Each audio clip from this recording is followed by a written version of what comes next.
Hello दोस्तों, आप सभी का मेरे YouTube चैनल पर स्वागत है। अगर अभी तक आप हमारे चैनल को सब्सक्राइब नहीं किए हैं तो सब्सक्राइब कर लें ताकि अपकमिंग वीडियो की नोटिफिकेशन आपको मिलती रहे।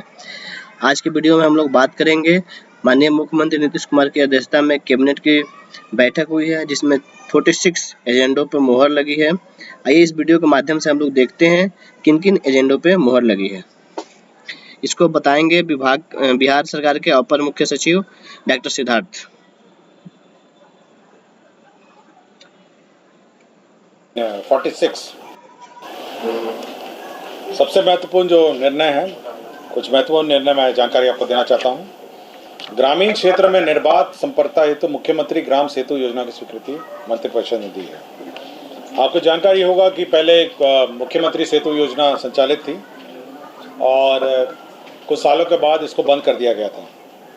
तब पुनः जो मुख्यमंत्री सेतु योजना की स्वीकृति दी गई है, जिसमें विभिन्न बहुत सारे आवेदन माननीय मुख्यमंत्री के जनता के दरबार में मुख्यमंत्री में आवेदन प्राप्त होते थे। मिसिंग लिंक है, बाढ़ में भी बहुत सारे पुल क्षतिग्रस्त हो गए हैं, बहुत सारे जर्जर पुल भी हो गए हैं, कुछ बहुत सारे पथ बन गए हैं, नए पथ जिनमें पुल नहीं है, और विभिन्न टोलों में संपर्कता हेतु पुल की आवश्यकता है। तो इसके लिए मुख्यमंत्री ग्रामीण सेतु योजना की स्वीकृति दी गई है।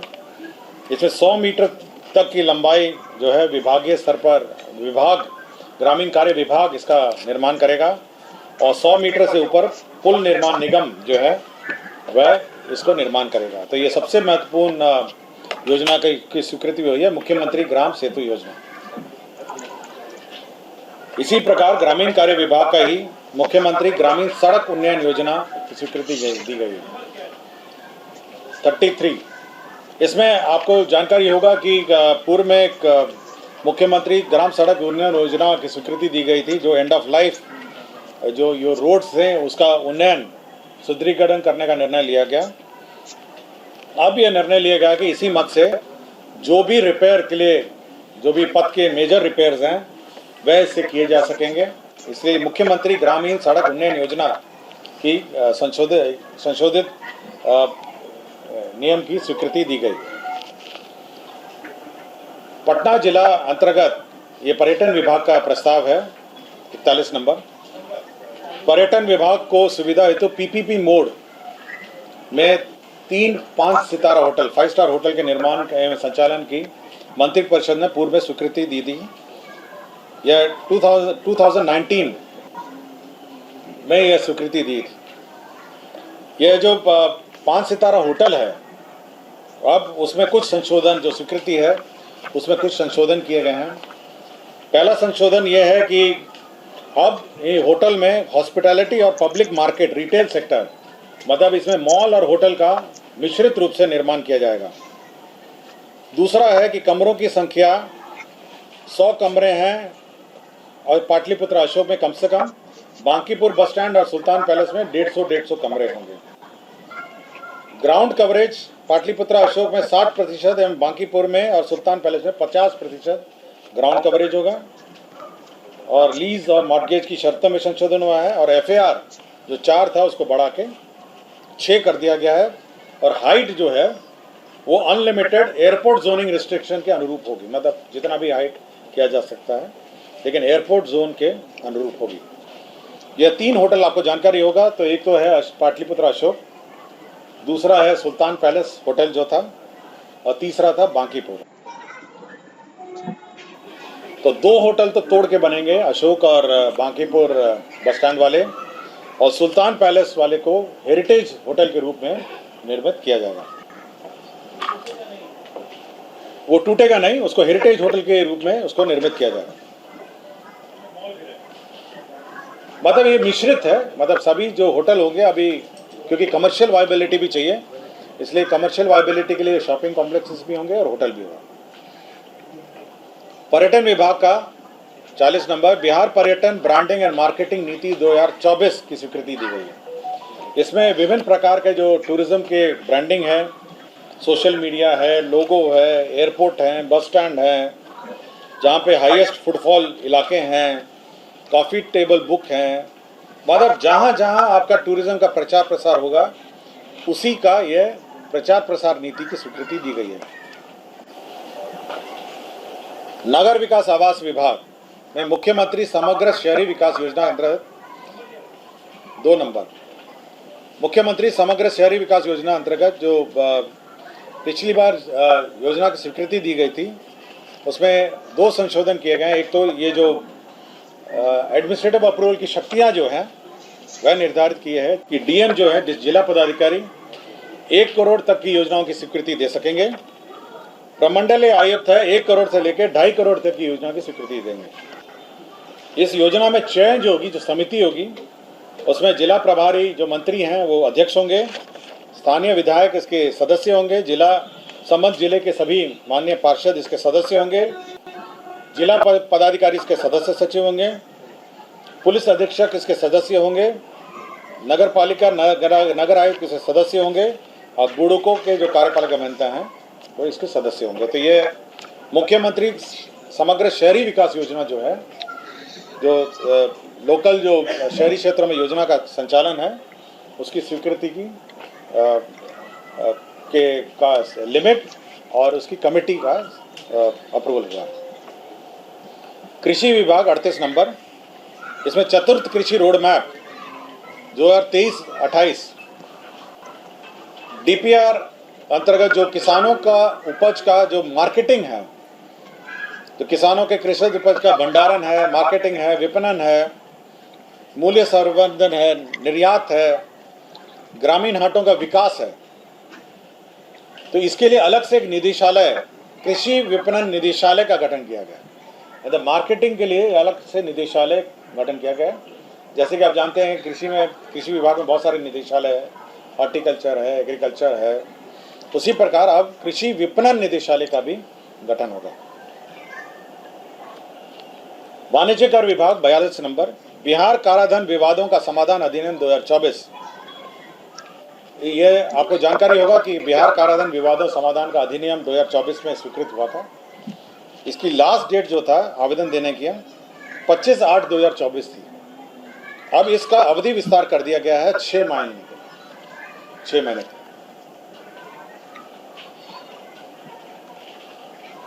यह परिवहन विभाग का है। पुराने वाहनों की स्क्रैपिंग को प्रोत्साहन करने के लिए 15 वर्षों के लिए अधिक आयु के स्क्रैप किए जाने वाले वाहनों पर पूर्व से लंबित देनदारी में परिवहन विभाग की अधिसूचना संख्या 6061 दिनांक 28/7/2023 के आलोक में प्रदान कई जो छूट की अवधि है वो 31/3/2026 तक विस्तारित की गई। जो स्क्रैपिंग पॉलिसी अंतर्गत आपको टैक्स कंसेशन दिए जाने थे, अब उसकी अवधि 31/3/2026 तक 26 तक विस्तारित करी गई है। परिवहन विभाग का ही 4 नंबर एजेंडा, बिहार राज्य में निबंधित एवं विभिन्न कारणों से जो टैक्स डिफॉल्टर्स हैं, इसमें इलेक्ट्रिक व्हीकल को बकाया पथकर, हरित कर, एक मुश्त जमा कर, अर्धदंड विमुक्त BS 4 को छोड़कर एक मुश्त पथकर जमा करने एवं वाहन व्यवसायियों को बकाया व्यापार तथा अस्थायी निबंधन की फीस में एक मुश्त जमा करने पर उस पर लगने वाले अर्धदंड से विमुक्त और कमी करने के लिए जो पीरियड है उसको 31/3/2025 तक विस्तारित कर दिया गया। जो टैक्स डिफॉल्टर्स हैं, जो विवाद था, उसकी जो अवधि है, जो सेटलमेंट की अवधि है, वन टाइम सेटलमेंट है, वो 31/3/2025 तक विस्तारित कर दिया गया। अल्पसंख्यक के 2 आवासीय विद्यालय हैं। पहला है कि बिहार अल्पसंख्यक आवासीय विद्यालय योजना बेगूसराय, यह है 37 अल्पसंख्यक विद्यालय बेगूसराय, जिला मौजा खीरी चक वक्फ बोर्ड की ज़मीन है। 560 आवासन वाला अल्पसंख्यक आवासीय विद्यालय है। अनुमोदित प्रकलन जो है 50,67,60,60,000 रुपये की प्रशासनिक स्वीकृति दी गई। दूसरा जो अल्पसंख्यक आवासीय विद्यालय है कटिहार जिला अंतर्गत कटिहार के मौजा सिरनिया वक्फ की ज़मीन है। 560 आवासन है। 57,17,91,000 का यह अल्पसंख्यक आवासीय विद्यालय की स्वीकृति दी गई। 35 नंबर एजेंडा, योजना विकास विभाग बिहार द्वारा संचालित कार्यान्वित विभिन्न योजनाओं विकास कार्यक्रमों के ससमय कार्यान्वयन परीक्षण के लिए आउटसोर्सिंग के माध्यम से 350 जूनियर इंजीनियर प्राप्त करने का निर्णय लिया है। इसमें 13,25,73,000 रुपये की स्वीकृति दी गई है। स्वास्थ्य विभाग 28 नंबर एजेंडा, इसमें वित्तीय वर्ष 2017-18 में कोइलवर में आरोग्यशाला, मानसिक आरोग्यशाला का निर्माण किया जा रहा था भोजपुर में। ये 272 बेड का था, अब इसको बढ़ा के 321 कर दिया गया है। इसमें स्कोप ऑफ वर्क में भी संशोधन है और रिवाइज्ड एस्टिमेट अब हो गया है 1,97,26,11,900 रुपये। तो स्कोप ऑफ वर्क में चेंज हो गया है और साथ ही साथ जो बेड है उसमें भी परिवर्तन हो गया है। तो पहले 1,28 करोड़ का था, अब 1,97 करोड़ का ये योजना हो गया है। स्वास्थ्य विभाग का 26 नंबर एजेंडा, राज्य योजना अंतर्गत जो डेंटल चिकित्सा महाविद्यालय हैं और अस्पताल है पैठना रहुई नालंदा में, भवन निर्माण के लिए पहले 4,414,00,000 रुपए स्वीकृत थे, अब वो रिवाइज होके 5,97,78,13,13,000 रुपये स्वीकृत कर दिए गए। ये एडीपी के प्रोजेक्ट सैंक्शन हुए हैं, 3 प्रोजेक्ट्स हैं, 4 प्रोजेक्ट हैं एडीपी के रोड डेवलपमेंट प्रोजेक्ट हैं। ये है 18 नंबर एजेंडा। पहला है बिहार स्टेट हाईवे 4 प्रोजेक्ट है। ये दोरैया इंग्लिश मोड़ असरगंज पथ लंबाई 58.473 किलोमीटर में पुल आरओबी बाईपास निर्माण है। ये 650,50,98,000 है। मैं पढ़ देता हूँ। दोरैया इंग्लिश मोड़ असरगंज पथ उच्च पथ 84 के 14 किलोमीटर दोरैया बांका से शुरू होकर महत्वपूर्ण स्थान जैसे इंग्लिश मोड़ पुनसिया होते हुए राज्य उच्च पथ 22 के किलोमीटर 12.4 किलोमीटर असरगंज मुंगेर के पास समाप्त होती है। तो ये पहला वाला रोड है। दूसरा रोड जो है यह बिहार स्टेट हाईवे 4 का प्रोजेक्ट है। ये Banganga NH82 Jethian galore बिंदस NH82 पथ लंबाई 41.256 किलोमीटर में पुल पुलिया एवं आरओबी निर्माण सहित उन्नयन एवं सुदृढ़ीकरण कार्य हेतु कुल 361,32,55,000 रुपये का है। और यह NH82 Banganga Jethian galore बिंदस NH82 पथ राष्ट्रीय उच्च पथ 82 से 66.150 किलोमीटर राजगीर नालंदा से शुरू होकर महत्वपूर्ण स्थान जैसे जेठियन गैलोर होते हुए राष्ट्रीय उच्च पथ 82 के 17.45 किलोमीटर मानपुर गया के पास समाप्त होती है। तीसरा जो पथ है एडीबी असिस्टेड प्रोजेक्ट है, यह आरा एकोना खैरा सहार पथ। ये 32.263 किलोमीटर है। पुल पुलिया निर्माण कार्य सहित उन्नयन है। ये 373,56,18,000 है। ये आरा एकोना खैरा सहार पथ राज्य उच्च पथ 12 के 1.3 किलोमीटर तेतरिया ग्राम से शुरू होकर महत्वपूर्ण स्थान जैसे इकोना पियानिया अज्ञान होते हुए राज्य उच्च पथ 81 के खैरा ग्राम के पास समाप्त होती है।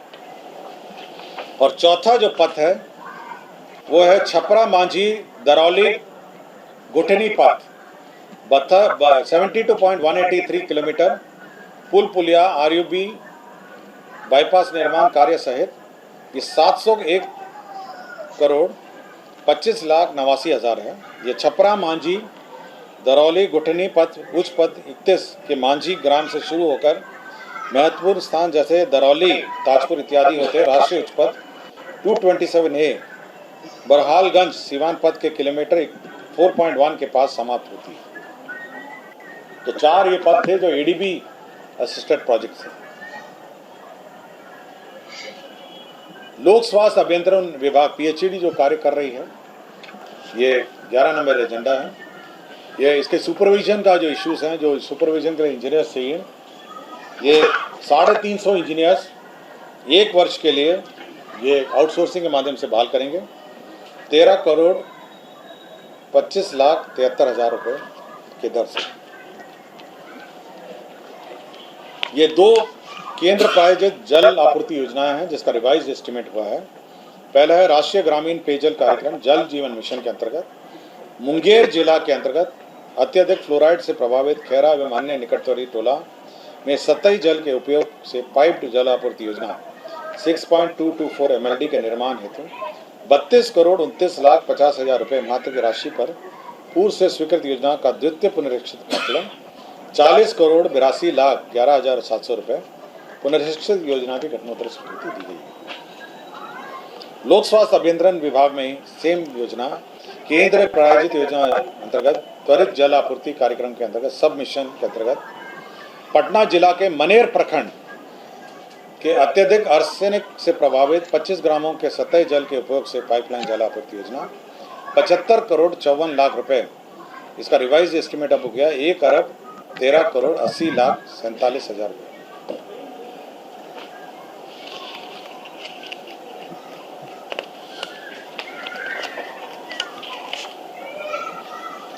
पिछड़ा वर्ग एवं अति पिछड़ा वर्ग विभाग एजेंडा नंबर 6। पिछड़ा वर्ग एवं अति पिछड़ा वर्ग कल्याण विभाग के अंतर्गत संचालित जनक कर्पूरी ठाकुर छात्रावास एवं अन्य पिछड़ा वर्ग छात्रावास के सुचारू रूप से संचालन हेतु 91 ये छात्रावास प्रबंधकों के पद सृजित किया 91। इसमें 4,39,74,000 रुपये होगा। इसमें छात्रावास प्रबंधक क्या करेंगे यह भी डिफाइंड है। शैक्षणिक वातावरण बनाया जाएगा, छात्रों के कमरों का आवंटन किया जाएगा, आवंटित छात्रों को परिचय पत्र निर्गत किया जाएगा। फिर मतलब सारे डिटेल हैं कि छात्रावास में प्रबंधन कैसे किया जाएगा उनके द्वारा। ये करीब 13 पॉइंट हैं जिसके बारे में यह निर्णय लिया गया। 1 नंबर एजेंडा प्रधानमंत्री आवास योजना ग्रामीण अंतर्गत राज्यांश की राशि जो है प्रशासनिक पद में 16 करोड़ अग्रिम की निकासी हुई है। 31 एजेंडा बिहार मध्य निषेध अवर सेवा नियमावली 2017 में संशोधन हुआ है। बिहार मध्य निषेध अवर सेवा संशोधन नियमावली 2024 का नियमावली में संशोधन किया गया है। 30 नंबर एजेंडा बिहार उत्पादन रसायन परीक्षक भर्ती एवं सेवा शर्त संशोधन नियमावली 2024 का संशोधन किया गया है। 30 नंबर एजेंडा है 29 बिहार सचिवालय भोजनालय परिचारी विशिष्ट भर्ती एवं सेवा शर्त संशोधन नियमावली 2024 की स्वीकृति। जो बिहार सचिवालय में लेबर डिपार्टमेंट के भोजनालय में परिचारी हैं उन्हीं के भर्ती नियमावली में संशोधन है। 13 नंबर बिहार उच्च न्यायालय न्याय सेवा संशोधन नियमावली 2024 की स्वीकृति दी गई है। 7 नंबर बिहार राज्य प्रदूषण नियंत्रण परिषद प्रशासन स्थापना संवर्ग विनियमावली 2024 की स्वीकृति दी है। 3 नंबर निगरानी विभाग की अधिसूचना संख्या 10/2/2010 में अधिसूचित बिहार विशेष न्यायालय नियमावली में संशोधन किया गया है। 46 नंबर एजेंडा है कारा एवं सुधार सेवाएं निरीक्षालय। इसमें 10 कार्यालय प्रचारी का पद सृजित किया गया है। शिक्षा विभाग 43 नंबर 43 एजेंडा राज्य के जो नवस्थापित और उत्क्रमित माध्यमिक उच्च विद्यालय हैं उसमें 6,421 पदों का सृजन किया गया है। 44 नंबर एजेंडा आपको पता है कि दरभंगा में एम्स का निर्माण हो रहा है और यह बहादुरपुर अंचल में हो रहा है।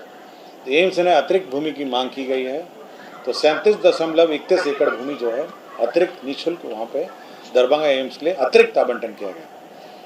ये जो पूर्व में आवंटन लैंड है उसके अतिरिक्त ये मतलब दिया जा रहा है। पहले 113.86 एकड़ आवंटित किया था, अब 37.31 आका 113.86 पहले आवंटन किया गया था, अब 37.31 अतिरिक्त आवंटन किया गया। 34 नंबर एजेंडा है जल संसाधन विभाग के अंतर्गत बिहार कोसी बेसिन विकास परियोजना में 44 पदों को समायोजन करते हुए आवश्यकता अनुसार 56 पदों का नव सृजन किया। ये कोसी एरिया में कोसी बेसिन में जो प्रोजेक्ट्स हैं उनके लिए किया गया। ग्रामीण कार्य विभाग में संविदा के आधार पर 231 सहायक अभियंताओं का नियोजन की स्वीकृति दी गई है। यह 32 नंबर एजेंडा है। 27 नंबर एजेंडा है बिहार स्वास्थ्य विज्ञान विश्वविद्यालय में 60 अतिरिक्त पदों का सृजन किया गया। जो विश्वविद्यालय है, यूनिवर्सिटी है, हेल्थ यूनिवर्सिटी है, उसमें 60 पदों का सृजन किया गया। 19 नंबर एजेंडा है। अब ये डिसमिसल के मैं पढ़ देता हूँ। ये करीब 7 डॉक्टर है ना, ये डॉक्टर्स का डिसमिसल का है। मैं केवल ये पढ़ देता हूँ कि कौन कौन डॉक्टर को डिसमिस किया गया है अनाधिकृत उपस्थिति में। डॉक्टर चमकलाल वैद, चिकित्सा पदाधिकारी, अतिरिक्त स्वास्थ्य केंद्र सिमलतुल्ला झाझा जमुई। डॉक्टर रवि कुमार चौधरी, सामान्य चिकित्सा पदाधिकारी, सदर अस्पताल जमुई। डॉक्टर रोहित कुमार बसाक, चिकित्सा पदाधिकारी, प्राथमिक स्वास्थ्य केंद्र कुरसा कांटा अररिया। डॉक्टर रवीश रंजन, चिकित्सा पदाधिकारी, सामुदायिक स्वास्थ्य केंद्र प्राणपुर कटियार। डॉक्टर शकील जावेद, चिकित्सा पदाधिकारी, प्राथमिक स्वास्थ्य केंद्र दमदाहा पूर्णिया। डॉक्टर अमित कुमार, चिकित्सा पदाधिकारी, प्राथमिक स्वास्थ्य केंद्र हसनगंज कटियार। और डॉक्टर मसीहूर रहमान, चिकित्सा पदाधिकारी, अतिरिक्त प्राथमिक स्वास्थ्य केंद्र डिबरा बाजार बी कोठी पूर्णिया। तो इतने डॉक्टर्स को अनधिकृत रूप में डिसमिस किए गए। एजेंडा नंबर 14, समाज कल्याण विभाग। श्रीमती कुसुम कुमारी, तत्कालीन बाल विकास परियोजना पदाधिकारी हैं, गौनाहा पश्चिम चंपारण। यह डिसमिस थी। इनके अलमारी से 43,750 रुपये अवैध राशि अलमारी से पाए गए थे। माननीय न्यायालय के आलोक में इनके आवेदन पर पूर्वावलोकन किया जाना था। पूर्वावलोकन के पश्चात समीक्षाओं पर इनका आवेदन पत्र अस्वीकृत कर दिया गया। 12 नंबर एजेंडा है। श्रीमती आफशा अजीम, तत्कालीन वाणिज्य कर पदाधिकारी, निलंबित हैं। मुख्यालय वाणिज्य कर विभाग पटना संप्रति बर्खास्त थी। इनको माननीय न्यायालय के आलोक में रीइंस्टेट कर दिया गया है। एजेंडा नंबर 8, पटना मेट्रो को मीठापुर स्थित आर्यभट्ट ज्ञान विश्वविद्यालय की जमीन पटना मेट्रो को 23,52,55,000 रुपये पेमेंट पे स्थानांतरित किया गया है। और 45 नंबर एजेंडा है, जो बिहार विधानमंडल के माननीय सचेतगण हैं, उप मंत्री के बदले राज्य मंत्री का दर्जा दिया गया, जिसमें विधानमंडल नेता, विरोधी दल, संसदीय सचिव, सचेतक एवं सदन नेता, इनमें इनका जो दर्जा है उप मुख्यमंत्री में संशोधन करके राज्य मंत्री का कर दिया गया। तो यही आपके 46 एजेंडा थे। धन्यवाद। आप लोगों ने देखा कि डॉक्टर एस सिद्धार्थ द्वारा विभिन्न 46 मुद्दों पे जो आज कैबिनेट में निर्णय लिया गया है, बातें रखी गई। आगे भी आप हमारे चैनल से जुड़े रहें, जो भी अपडेट निकल कर आएगा आप लोगों को रूबरू कराया जाएगा। अभी तक चैनल को सब्सक्राइब नहीं किए हैं तो सब्सक्राइब कर ले। धन्यवाद।